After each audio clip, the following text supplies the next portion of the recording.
Rulomatik car drying towel vending machine are used worldwide with more than 20 business models. Our business partners adopt customized business models according to the economic structures of the countries. Here are some examples. The first one is the revenue sharing model.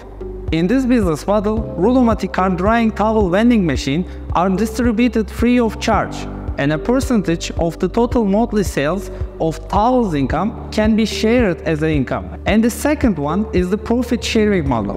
With the profit sharing model, installations are carried out in self-service location determined by the profit sharing model, and the profit sharing is provided according to the daily turnover of the vending machine. And the third one is the wholesale model. Rulomatik vending machine can be sold in wholesale on a weekly or monthly basis at the recommended retail price for microfiber car drying towels. There are many more applicable business models. These business models demonstrate the effectiveness of Rulomatik car drying towel vending machines and the microfiber car drying towels in the market. Rulomatik offers in-depth training opportunities and free mentoring training on commercial, technical, confidential information with our expert managers and analysts at our headquarters.